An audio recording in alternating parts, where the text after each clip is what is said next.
here we are outside about half an hour or so after I put this foam on, and as you can see here, it dried pretty good already. Sometimes you'll have big clumps coming out that you don't necessarily want. All you got to do is just take your utility knife, cut a little slit, and then just pull it out, cut it and shape it however you want. If you take too much off, you can always spray more foam if you want to, but it doesn't really matter. Now notice I didn't do much at all, anything to the back or the inside, because no one's going to see that. Now all we do is get to paint it. Now you can paint it however you want, however artistically you want, bone white, realistic, gory, whatever. First thing I always like to do is give it a primer gray kind of undercoat. And the way I'm going to lay this on is kind of haphazard.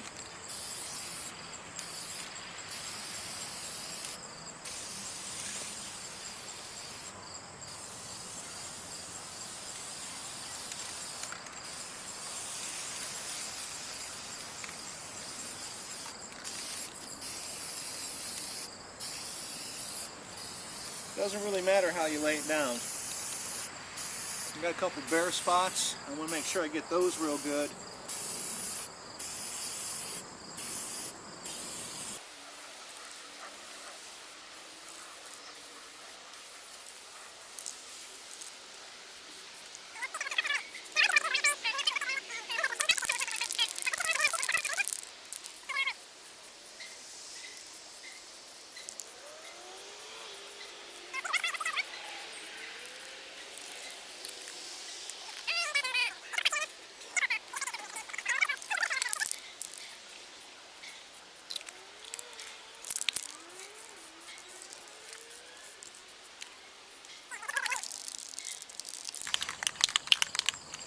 Now for the gore, I like to get right up into a little spot that's like indented and hold it up real close.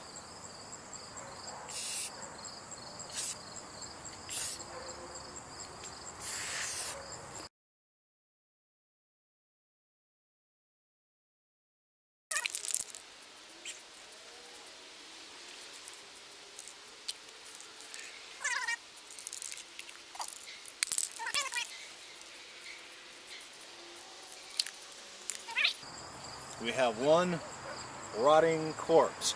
Now we get to skin it. Alright, now we're getting ready to skin. I painted up the head in a similar fashion, and I had some eyeballs I got at the Dollar Tree where everything's $1. It was like a pack of 12 or whatever. I think I dropped one at first. Cut it in half and hot glued it in there. Hot glue is great to use, but keep in mind it's hot glue, it's not warm glue. Now, you might be happy with this as it sits, and it would make a real convincing prop as it is, dressed up a little bit, but what we're going to do is we're going to skin it.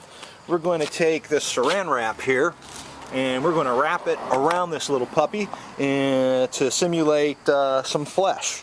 And I'm going to use my heat gun to melt it onto the body torso. So I'll reset the camera here, and you'll see my bald head sitting down in my driveway skinning a corpse.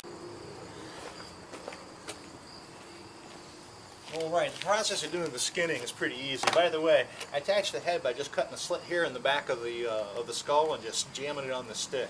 I probably should have taped it or hot glued it, but it's not going to make a big difference. Okay, what you want to do is you just take some of your saran wrap here. Make sure you got those little roller things pushed in. And you take a piece like this.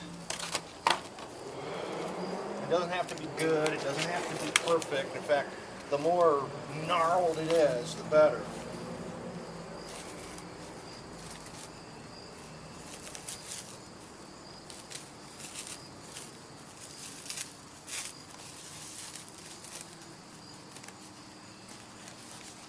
And then you just kind of push it on over.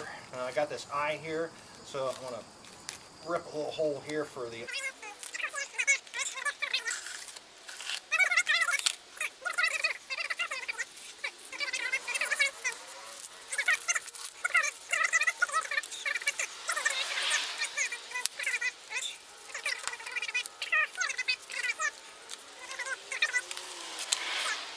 it like that.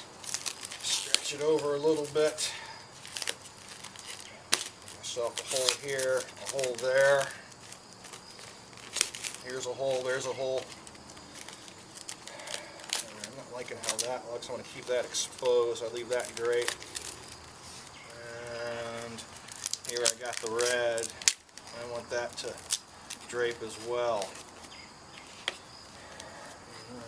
Right here in the center, it looks kind of squarish, so we're going to stretch it like that. Okay. Maybe a little bit too much around the neck here, and this shoulder is not taut. There we go. Okay. Now there she blows. Now we just get out our handy dandy heat gun. Is that better? Can you see that? Okay, now with your heat gun, you want to start your low setting, and you just want to kind of quickly move it over, and the plastic will start to compress around it. Try it on your low setting first. If that doesn't work, then move to your high. If you don't have a heat gun, you can use a hair dryer. It just takes a lot longer.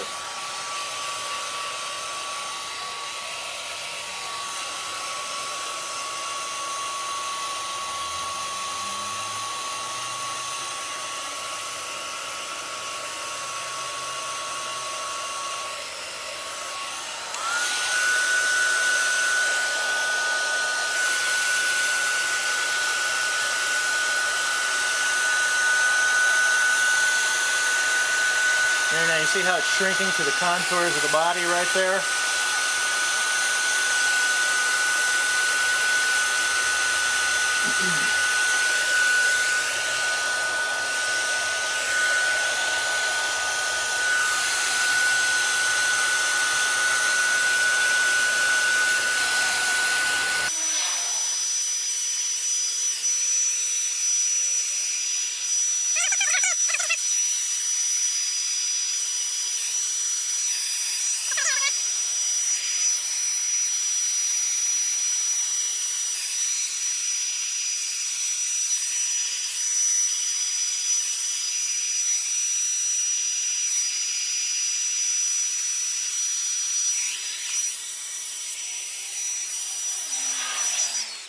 All right. Oh, you can't even see that. So here you go.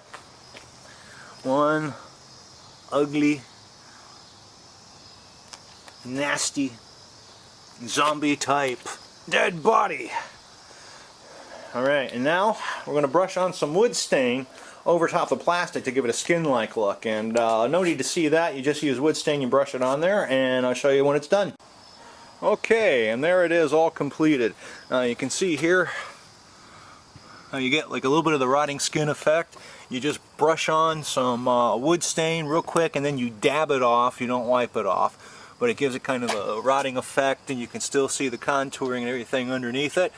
And here you are. Considering I had all the materials floating around, it cost me, well, about 8 cents for the eyeball, $1 in foam to make the head, about $4 for the spray foam body, and I had the paint line around. Paint's a few bucks a can, but here you go.